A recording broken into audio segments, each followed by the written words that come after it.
ভারতের communist party সিপিআইয়ের ১০০ বছর পূর্তি উপলক্ষে ইসলামপুর অপ্সরা মোড়ে অবস্থিত সিপিআইয়ের দলীয় কার্যালয়ে নানা কর্মসূচির আয়োজন করা হয়। শনিবার দিনভর এই কর্মসূচির মাধ্যমে দলের শতবর্ষ উদযাপন করা হয়। এই উপলক্ষে সকালে দলীয় পতাকা উত্তোলন ও শহীদদের স্মরণ করে সভা অনুষ্ঠিত হয়।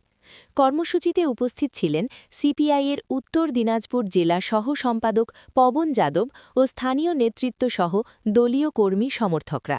বক্তারা তাদের বক্তব্যে দেশের স্বাধীনতা আন্দোলন থেকে শুরু করে শ্রমিক, কৃষক ও সাধারণ মানুষের অধিকার রক্ষায় সিপিআইয়ের ঐতিহাসিক ভূমিকার কথা তুলে ধরেন। পাশাপাশি বর্তমান সামাজিক ও অর্থনৈতিক পরিস্থিতি নিয়েও আলোচনা করা হয়। আয়োজকদের দাবি, শতবর্ষ উপলক্ষে এই ধরনের কর্মসূচির মাধ্যমে নতুন প্রজন্মের কাছে দলের আদর্শ ও সংগ্রামের ইতিহাস তুলে ধরাই তাদের মূল লক্ষ্য। কর্মসূচিকে ঘিরে ইসলামপুর শহরে রাজনৈতিক মহলে বিশেষ সাড়া লক্ষ্য করা যায়। आज 26 दिसंबर 1925 में भारतीय कम्युनिस्ट पार्टी का हिंदुस्तान के कानपुर में, भारतवर्ष के कानपुर में आज का दिन जन्म हुआ था। CPI communist party of India का जन्म आज का दिन हुआ था। आज पूरा इस पार्टी का 100 साल पूरा होने जा रहा है। इस पार्टी के 100 साल पूरा होने के उपलक्ष्य में हम लोग पिछले बार फरवरी 5 तारीख को कलकत्ता में रानी रासमुनी रोड में एक बड़ा समावेश के माध्यम से है ना, इस पार्टी का 100 साल पूर्ति का जो उद्देश्य है, 100 साल में जो भारतीय कम्युनिस्ट पार्टी उसका जो कर्मकांड था पूरे हिंदुस्तान में है ना, उसको हम लोगों ने आलोचना के माध्यम से पूरे 1 साल इसको हम लोग ग्रामगंज तक इसको पब्लिक तक इसको ले जाने का चेष्टा किए। और आज फिर आज ये 26 दिसंबर 100 साल पूरा होने जा रहा है। आज का दिन वेस्ट बंगाल में और पूरे भारत के प्रत्येक स्टेट में आज पार्टी 100 साल मना रहा है। ठीक उसी तरह हमारे यहाँ पश्चिम बंगाल में आज कलकत्ता में लेनिन मूर्ति के सामने से पूरा एक महामिছিল शाम को पूरा कलकत्ता सिटी का भ्रमण करेगा और पार्टी अपना जो है एजेंडा 100 साल में पार्टी क्या कर पाया, क्या नहीं कर पाया, क्या करना चाहिए, ये और आगामी दिन का जो है ना रूपरेखा ठीक करेगा। ये आज हम लोग का कलकत्ता में समावेश के माध्यम से ये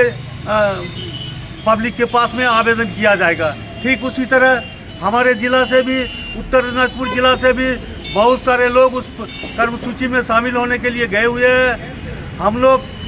जो लोग नहीं जा पाए हैं उस कर्मसूची में, वो लोग पूरे हिंदुस्तान में आज का दिन प्रत्येक कम्युनिस्ट पार्टी के दफ्तर में फ्लैग होस्टिंग के माध्यम से हम लोग पूरे देश को, पूरे पब्लिक को संचार देना चाह रहे हैं, बताना चाह रहे हैं कि आज का दिन भारतीय कम्युनिस्ट पार्टी का जन्म हुआ था और ये 100 साल बाद भी आज भी कम्युनिस्ट पार्टी ठीक उसी तरह से, जिस तरह से शुरुआत में देश आज़ादी के पहले से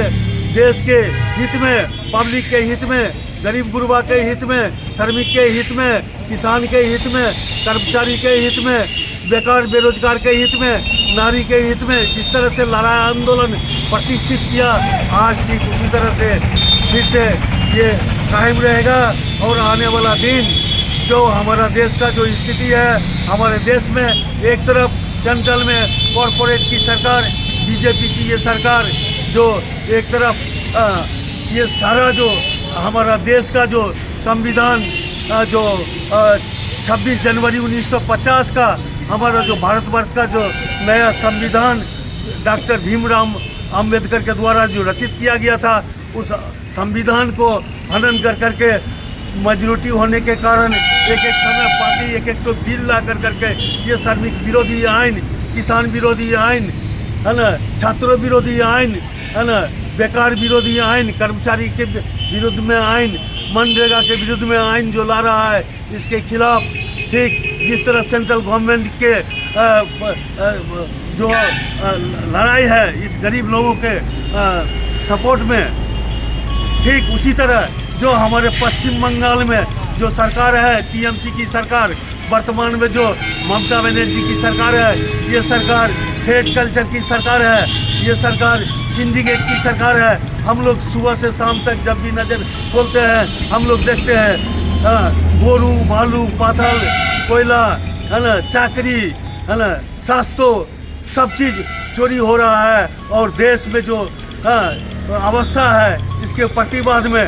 ठीक हम लोग देखा ये चीफ मिनिस्टर बोल रही थी আমরা এসআইআর হতে দিব না, আমরা ওয়াকফকে মানব না। ঠিক এই সরকারটা গত মাস এই 6 তারিখে প্রত্যেকটা ডিএমকে বললো যে ওয়াকফ এটা রিপোর্ট করুন। ঠিক সেরকম এই এটাও হচ্ছে, যার জন্য আমাদের हम लोगों का भारतीय कम्युनिस्ट पार्टी का है ना एक तीर से दो निशान। हम लोग का वक्तव्य है कि एक तरफ हमारा जिस तरह का बीजेपी शत्रु है जो पूरे देश में सांप्रदायिक दंगा के माध्यम से हम लोगों का भाईचारे को विभेद नष्ट कर रहा है, इसको कामयाब करने के लिए, इसको बरकरार रखने के लिए जिस तरह से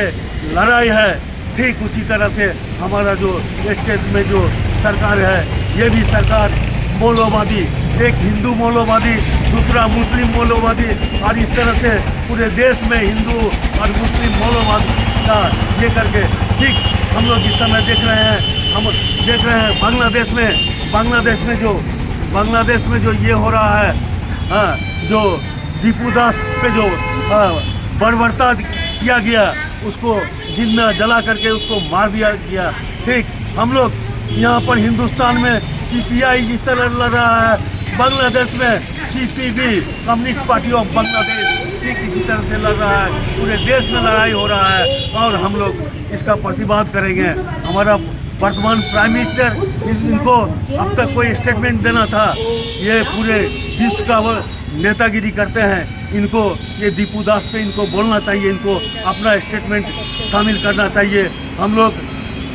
आज के दिन अपील करेंगे समस्त भारतवासियों से एवं पश्चिम बंगाल के नागरिकों से। हमारे यहाँ भी सामने पश्चिम बंगाल में जो विधानसभा निर्वाचन आ रहा है, इस निर्वाचन में ये दोनों सरकार एक तरफ बीजेपी और दूसरी तरफ टीएमसी के खिलाफ है ना प्रतिवाद करके जो हमारा ये कम्युनिस्ट पार्टी लाल झंडा की सरकार, वामफ्रंट सरकार जो पिछले 34 साल में जो गरीब लोगों को जो अधिकार दिया, जो मुसलमानों को ओबीसी एक कैटेगरी में रखा, ये वर्तमान में ये सरकार, ये ममता बनर्जी की सरकार उसको उससे भी वंचित किया, उसको बी कैटेगरी में लेके आया। इसके खिलाफ जो हम लोगों ने श्रमिक विरोधी एक समय हम लोग 8 घंटा का लड़ाई के लिए हम लोगों ने है ना पूरे दुनिया में जो ये किया, उस लड़ाई के विरुद्ध में जो ये सरकार बीजेपी की सरकार जो आइन लेकर आया है श्रमिक विरोधी, हम लोग उसके खिलाफ भी 9 जुलाई को पूरे भारत में भारत बंद का आह्वान किया था और ये लड़ाई और भी जारी रहेगा। पिछले दिन